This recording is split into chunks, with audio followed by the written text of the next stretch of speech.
Johera magwora, jodala mageno, agone ruodhwa kendo Nyasachwa ni erokamano kuom loso thuolo majaber machal gi mar mondo wawuo kodi e kit weche machal nadi ma Jehova oloso e thuolo ni an mawuoyo kodi.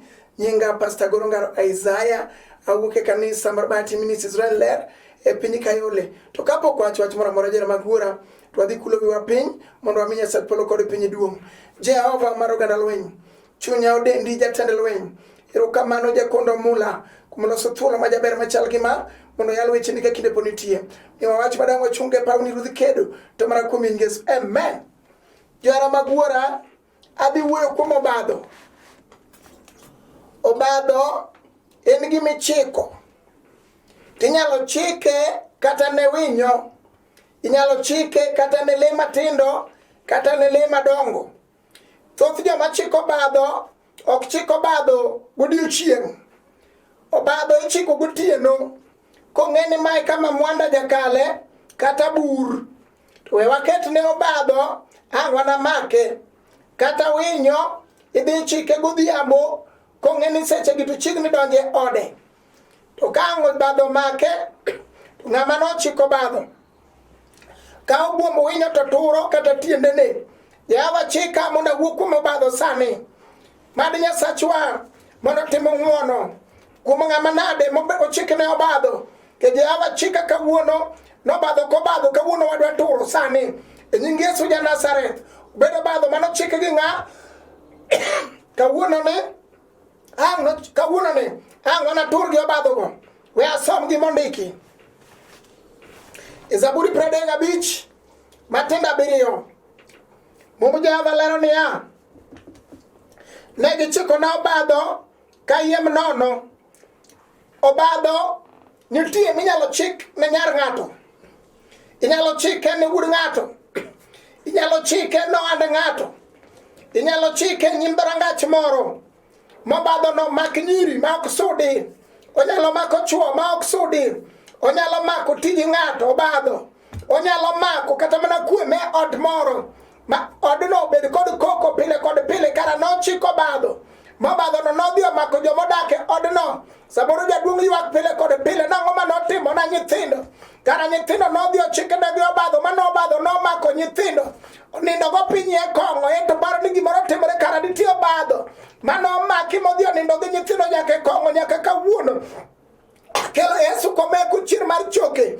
Ja Nazareth ng'at manyalo golo madho obadho momako ng'ama nade. Kawuono ni wan kod Yesu duoko. Ng'at manyalo mako kit gimiluongo ni obadho mamako kit ngima ng'ato. Obadho inyalo chik kel nyaka gimiluongo ni tuo kit ngima ng'ato. Ng'ato paro ni kara mae tuo ni ang'o matimore kuoma motera mana siranda. Kara nitiere obadho manochik chon chieng' moro gotieno sama ng'ato ne onge. To nodhi ochiko obadho. Jehova ni kod duoko. Yesu ni kod nyalo. Onyalo timo ne ng'ato kuom obadho manade momako kit ngima ng'ato. Kuom obadho manade momako nyithi ng'ato. Momiyo ka gichopo e klas moro to kanyo ok gikal. Obadho ing'eni johera magwora ndiko kona niya, Yesu Kristo ma ruodhwa seche manonyuole none sulwene maduoke moa yo wuok chieng' noluwo sulweno. Samoro obadho ni nochiki nikech none sulweni ne gineno kata kapod ni iwuotho e kor gweng'u kapod itin. None sulwe mari nochuno jochiko obadho manokelo nobadho nomako nyar ng'ato, nomako wuod ng'ato, nomako tiji ng'ato. Wan kod Yesu duoko, ng'at manyalo reso ng'ato kuom gima nade momoko kuome. Kawuono ni Yesu ja Nazareth wadwa mako obadho, wadwa ture. Duong' odog ni ratego. Gima nade mamako ng'ato, badho manade mamako od ng'ato. Wan kod Yesu duoko. Duong' odog ni jatend lweny. Mumba kona ne gichiko na obadho kayiem nono. Adier ne gikunyo bur matutu mondo anyumrae. To masira biro jukogi ka ok ging'eyo. Mano Jehova ema owuoyo. Masira biro makogi ka ok ging'eyo. Jehova biro kawo obadho to duoke miechgi, to duoko kuma no ae. E nying Yesu ja Nazareth wan kod Jehova Elgibo, ng'at manyalo kedonwa sama ok wanyal kedo kendwa. An kod jatend lweny Yesu komeko chir mar choke, ng'at manoparo Lazaro kanie bwo liel en kaka wuono onyalo reso ng'ato. onyalo golo ng'ato e pudhi ugi lela kama obadho nomake ng'ato miwacho ni ka ng'ane ok nosudi, nyi joka ng'ane ok notedi, yawuot joka ng'ane ok nokendi. Wan kod Yesu ratego kata nochikni obadho ka yiem nono we luor. Wan kod Jehova, wan kod El Gibo, wan kod Jehova Nisi. Onyalo paro od ng'ato. Mathayo 15 Matindo 13 wacho niya, gimoro amora ma Wuora me polo ne ok opidho ibiro pudh oko. Kata nopidhe sa adi, tich adi, kanoyang' ang'o, kanothung' ang'o, kanowuok kodgi e bwo pige kata ewi yiende. Wawacho niya, gimoro amora ma Wuora me polo ne ok opidho, obadho no Wuora me polo ne ok opidhe. Omiyo teko sani mar pudhe e nying Yesu ja Nazareth. Mondo dalau, mondo dalawa udong thuolo e nying Yesu mar polo. Wawacho niya, obadho kobadho biro go sarut e nying Yesu ja Nazareth. Obeni en obadho mano mako inyar ng'ato makata koyo omako ich ok onyal ting'o tiende. Wawacho kawuono niya, obadho no biro go sarut e nying Yesu ja Nazareth. Wawacho niya, obadho mano mako tij ng'ato makata ol lon mano sudo go ohala sudo mbele, ohala chako kungore gi ume. Wawacho niya, obadho no gimoro amora ma Wuora na manie polo ne ok opidho ipudho sani. Duong' odog ni wendo, duong' odog ni ja Nazareth. Biro golo obadho momako michwa, biro mako golo obadho motwe utewa, biro golo obadho momako nyithindwa, biro golo obadho mar tuo kawuono, biro golo obadho mar ura kawuono, biro golo obadho mar nyiero kawuono, biro golo obadho jatend lweny, biro golo obadho. Duong' odog ni wendo momako nania Isaya 45 Matindo 2 Ruoth owuoyo kod Kuros, ruoth moseyiero okone niya, abiro piyo gode mogangore mane mbeleni. Bende obadho no nochike ma gode obede mbeleni makata kidwani mondo misudi ichaki kier ichaki lwar, kidwani mondo dala wuo sudi ok ichaki sudi ichaki lwar mana piny. Ruoth wacho niya, kawuono ni abiro piyo gode mogangore manie mbeleni. Bed ni gode go nolos gi gotieno, nolos gi gokinyi sama ji ne onge, ma ji nodhi e puothe. Wawacho niya, ja Paradiso chiwo teko kawuono ni got ka got moketie mbele ng'ato e nying Yesu ja Nazareth ibiro muk godno kawuono ni. Wan kod Yesu ratego tinga mang'ongo komeko chier mar choke ja Nazareth ng'ato boromo ratego toromo. Wacho ne Kuros niya, Isaya 45 e wang'e ruoth moyiero abiro mako badi makora chich milo ruodhi manie mbeleni, ruodhi go eko mong'eche kobadho. Kawuono ni e nying Yesu ja Nazareth, kawuono winji Kuros ibiro locho e nying Yesu mar polo. Dala ubiro sudo, nyithindi biro somo, odi biro dhi mbele. Mano Jehova mowacho. Aeto bang'e dorange mag mula manolos mbeleni manoluongi joma nong'e guro, dorange manotimo neno ni ging'e guro dorange. Kawuono wacho niya, dorangego ibiro mukgi oko maturgi matindo tindo. Duong' odog ni Ebenezer, iber manade jatend lweny. Jehova iber manade kawuono ni turi dorange manolos kod mula mamiyo par ng'ato ok sudi, mamiyo od ng'ato ok sudi. Yawuoyi wuotho ka dawo kech obadho manochikgi osemakogi. Jehova bi mondo itur obadhogi kawuono, bi goli obadho mar tuo kawuono, goli obadho mamako wuod wegi ni sani momakona niya e ndiko mar Jeremia. Duong' odog ni jatend lweny, duong' odog ni El Gibo, duong' odog ni Nyasaye maduong'. Jeremia 30 Matindo 8 Nyasachwa wuoyo kawuono kawacho niya, Nyasaye manyalo gik moko duto wacho niya, chieng' no anang'ad jok manie ng'utgi kata jokono noketi kata nokete gokinyi olokore obadho e od ng'ato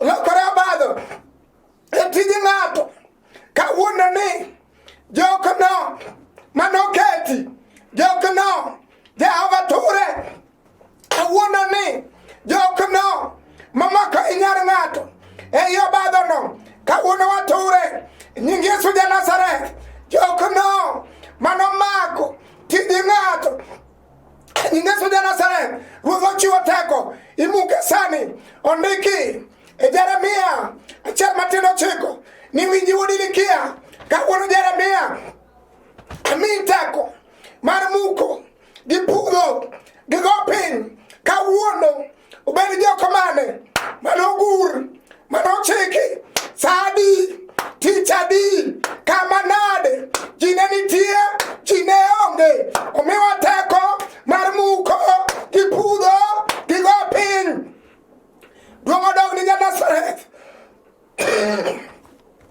Jeremia 23:29 wacho niya wachna mano javel gibo chalo mach kendo chalo nyundo mabaro Lwanda matindo tindo kawuono Lwanda manade mano obadho kelo mochung' e nyimber ng'at ni onge gima donje maber mtokni madonje gin mokelo liel kawuono ni wach Jehova el gibo chalo mach chalo nyundo obiro baro matindo tindo ma jochiko badho dong' kong'eng duong' odog ni Yesu duong' odog ni Ratego sa 54 matindo 17 onge gi lweny molosi mondo inyi mano inyi onge olose okinyi lose odhiambo kata nochike e bwo pi kanyo ema Ruodhwa iluonge niya pi ngima kata lose e bungu kanyo ema iluonge Ruodhwa ni yien makelo ngima duong' odog ni wendo duong' odog ni ja Nazareth duong' odog ni El Gibo duong' odog ni Nyasaye maduong' pare miyo molewo ni Ruodhwa pare miyo molewo ni jatend lweny pare dala mokwamo ni Ruodhwa mumakona Isa 41 matindo 11 somo gi mondiki koroneuru jogo duto mamon kodu winji biro kuot migi dhier nono adier jogo duto makedo kudu norum malal nono kata ne chiko badho jogo duto makedo kodu winji biro kuot ng'ama nowach nyithindi ok nosom winji biro kuot ng'ama nowach dala ni ok sudi winji biro kuot duong' odog ni Ratego Jehova pare dala molewoni Ruodhwa pare ot mokwamoni pare nyathi sikul ni Ruodhwa pare miyo madawo ka ywak ni Ruoth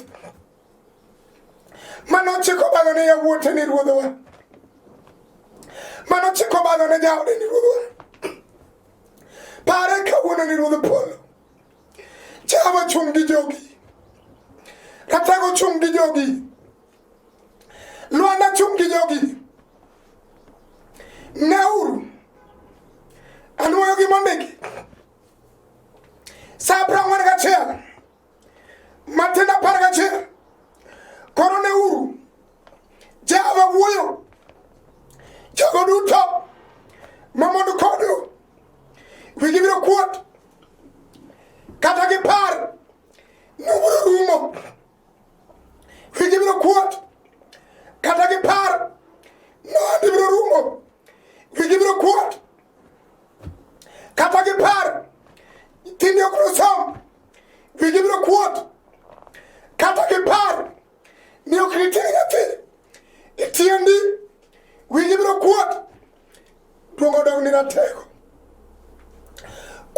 wasigu ruodhwa mano Jehova mogolo Daudi kane kare kwath ka wuotho ka kala oting'o kede Jehova gole pap okele to bedo ruoth mano Jehova Elgibo golo Joseph wuod Jakobo gole jela korwako kunguru olose bedo prime minister jogo duto mamon kodu wigi biro kuot oloso Sarai oloko nyinge iluonge Sara jogo duto mamon kodu wigi biro kuot oloso Ana sami nyiere gi mon wetene Penina manyieki nyiere noonge nyathi Jehova lose obedo min ng'ato jogo duto mamon kodu wigi biro kuot duogo dong ni ratego duogo dong ni ruodhwa duogo dong ratego pari jogi ruoth sir jogi misango rabi lane gi lweny pongo lane gi lweny tego lane gi lweny Ebenezer lane gi lweny mumba kona niya Isaya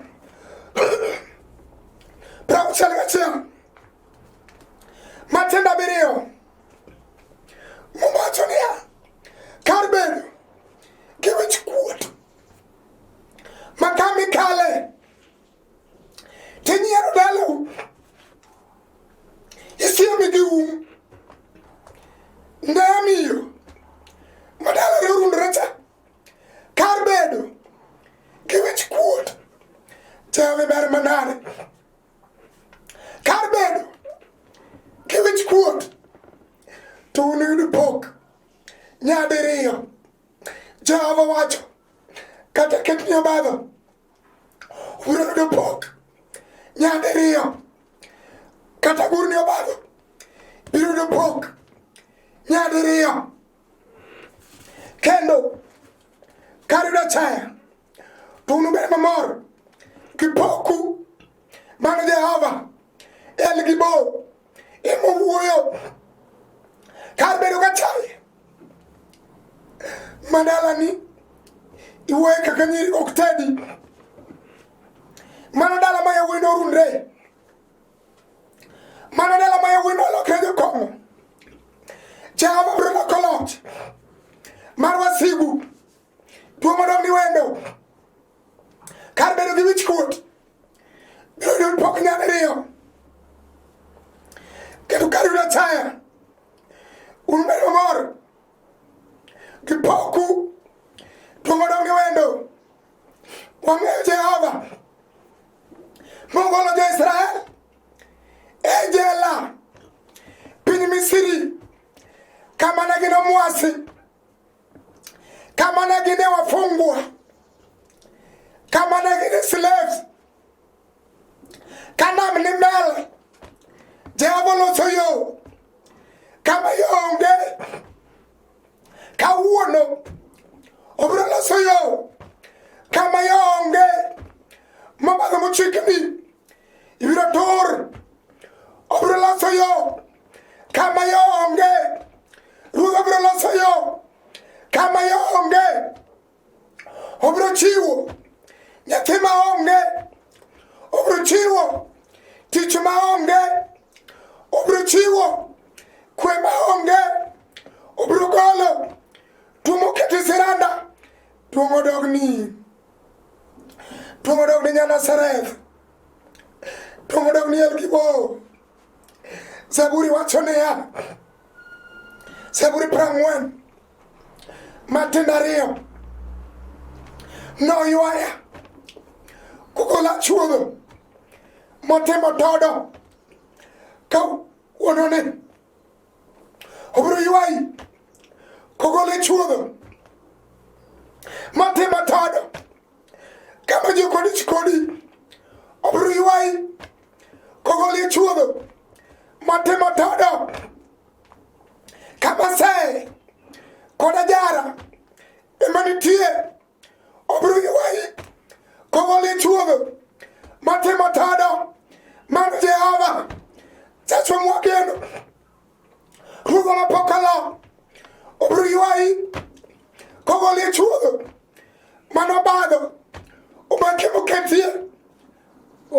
ratego. Tuongo dok ni wendo. Tuongo dok ni Gibo. Tuongo dok ni Nazareth. Chavi ber manade. Rube ber manade. Ngeche adek. Matindo 25. Wacho niya. Kik ibed maluor. We bedo maluor. Kech ochiko obadho. We bedo maluor. Wan gi Jehova. We bedo maluor. Wan gi jatend lweny. We bedo maluor. Jehova ni mbele. We bedo maluor. Ruoth oselocho. We bedo maluor. Jehova ni ka. We bedo maluor. Ruoth biro chung'ni e lweny.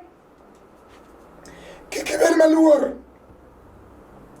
Kineno ka joma fuwo kiyudo konego kata ka masira omako joma timbegi mono, nimar Ruoth Nyasaye noriti maber kendo ok nowe obadho maki, ok nowe obadho maki, ok nowe obadho maki. Tuongo dok ni ratego. Pari mama mayuak ni Ruoth. Pari jaduong' mayuak ni Ruoth. Pari jogi malawo Ruodhwa. Wadhi kodi e lamo. Sa 43. Ruoth Nyasaye kende jawar. Un jo-Israel mana kod Jakobo. Ruoth Nyasaye manotimo Uganda. Wacho kama. Kik ubed maluor. Asewaru. Aseluongu gi nyingu. Omiyo un joga wuon. Adier, ka ung'ado aore, to giniteru. Wadhi kodi e lamo. Jehova maduong'. Par jogi. Sir jogi. Umgi gi teko. Gwethni maduong'. Mondo sir jogi. Par gi ratego. Marakumie e nying Yesu. Amen. Chera magwara. Jodaro mageno. An mawuoyo kodi nyinga Pastor Gorongaro Isaiah. Awuok e kanisa mar Bati Ministries Ler e piny Kayole. Namba na madang iyudago en 0733 79 49 10. Namba na machielo 07 kendo 07 70 53 76 anuoyo 0733 79 49 10. Machielo 07 kendo 07 70 53 76. Mar Jehova ma sir jogi. Usiru kawuono, usiru kiny, usiru ndalo kod ndalo. Amen. Oh, lunga jae